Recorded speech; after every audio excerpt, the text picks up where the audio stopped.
What's up, guys? As I'm doing this. So just came to talk to you guys a little bit about just life, man. I'm enjoying it, bro. My son's has classes. I'm at Wendy's here in the Olympia, the city of Olympia, man. Just came on to talk to you about just what I'm thinking about. What I'm really thinking about. I'm thinking about just how life really changes over the years, and how things really can improve in your life if you really focus on it and understand life is a journey. You know, don't take everything for granted in life, and everybody has their own path.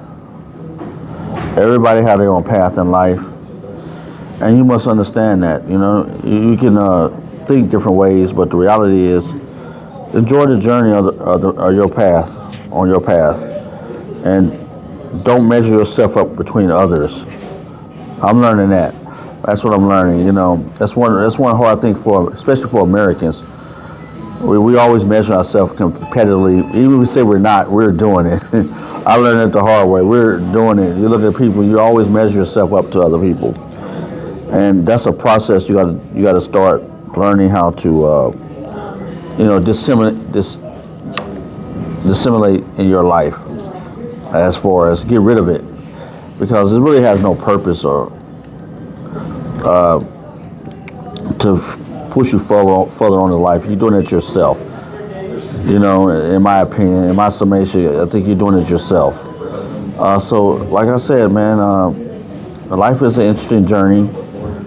And enjoy the ride. You know, I just met a lady. She was 72 or 74 years old, half Native American, half white. She was a sweet lady. She was talking about she never drink, never smoke, never did drugs. I was like, man, eyes, you can see her eyes was clear, bro. I was like, man, you're blessed to have a life like you led, you know. And she looks healthy, you know, regardless. But life gonna take its course. See, this to me is she has a walker, but you don't know her DNA, genetics, her parents, what they was. But she's actually 74, and life takes its course regardless. You're gonna age, but it's how you age. She was sweet. She was sweet. We had a good conversation. We talked about her era when Americans. Check this out, guys. When Americans got married at 15, bro. They was engaged at 14 or 15, they got married. People don't realize that. It wasn't 18. It wasn't 18. Today, if we met a person like that talking to a 18-year-old or a 20-year-old talking to a 15-year-old, we call them a pedophile. It's just society has changed. Like today, the average family don't have nothing but like 1 to 2 kids, 2 or 3 kids max. A big family is 3 kids, right? We call it a big family. She came up with a family of 13 kids. 13 of them. The same mother and father, 13. That's crazy. But that's the way America used to be in industrialization time. And that, you know, they had big families because a lot of kids died young through SIDS, different other reasons their children passed. But a lot of American kids died, war, you know. So kids today don't even know the blessings they got. You know, the society we live in now is so heavily dependent on technology and so advanced. Just over 100 years ago, bro. She was only 74, not even 100 years. It's crazy when you really think about it, you know. And she started talking about feminism, and I was like, oh man, I went to Evergreen, and I'm like, this is a great conversation. I get to talk outside of the classroom. And we was thinking about, like, when you really research feminism and you go back to the era, the loudest mouths in feminism was the ones that had the most privilege. There was a great divide between the women of that era. What I understand from history, there was a lot of people didn't mind the way that the society was ran back then. But today, it's a big deal because, but listen, let me tell you what happened to her. She told me her husband, she had a bunch of kids, and her husband passed. He went to war and all this stuff. He built it up, and guess what? He said, "I take care of you from after the grave." So she gave him kids. He stayed at home, raised the kids. He went to work. Now she got a big property up here in Olympia, and she got all his VA benefits. She got everything from her husband. Now she's well off. She's just living her life in her empire. And I'm saying, what did feminism help her? It didn't help her at all. But I'm saying this is the things we got to look at and see. I'm not saying push your agenda, push your issue, whatever it is. I'm not judging you on your issue, but I'm just saying there's the other side. There's a flip side to the coin. You got one side of the coin, you got the other side of the coin. We always talk one side of the coin, but when I went to college, I actually started researching, and I was like, wait a minute, there's something here. I started looking at old newspapers from like the 30s, and I started looking at like the issues of women's groups and back then, and it was a great divide. It was a big divide between women that was cool with the way that the status quo, like today, and women that were not.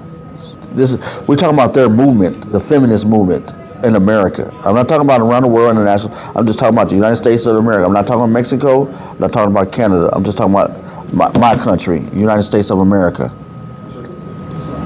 And really get to see all these different, being honest.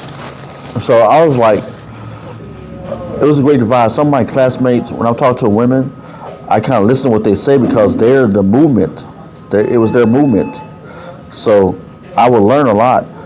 But then I would ask ones about, what did you read this? Did you read that? What do you think about this?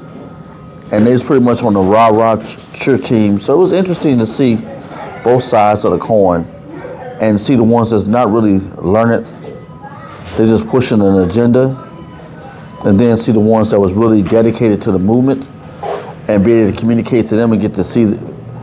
I didn't know it was a great divide. Honestly, I don't know if you guys knew that. I didn't know there was a great divide between one group and the other group. Traditional women and non-traditional women. I didn't understand that. Read articles on that. Traditional women versus non-traditional women. And I was like, wow, that's interesting. So it was about, and a lot of these movements was at the university level, at the top universities. Women's colleges. There was not a lot of women back then. There was not a lot of women's colleges, but the couple women's colleges they had in the United States, it was pro, man. It was pro, and it really had a what's that word for torrential? Like the roaring 50s, the torrential 60s, where like. What was it? The torrential. The era of the movement of the feminist movement when they was like turning bras off and everything. That was when it accumulated. It was the torrential something, the 60s, where it was a name they called it. I'm trying to give you the name.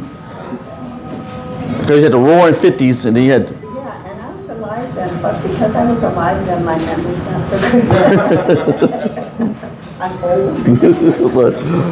But yeah, I'm doing a video. You don't have to be in it. You don't have to be in it. But I'm doing the video and I'm talking about. I just got on top of the feminism, and I was saying it was a great divide between, and most of the feminist movement was at the universities. It was everywhere, but the central move, the push.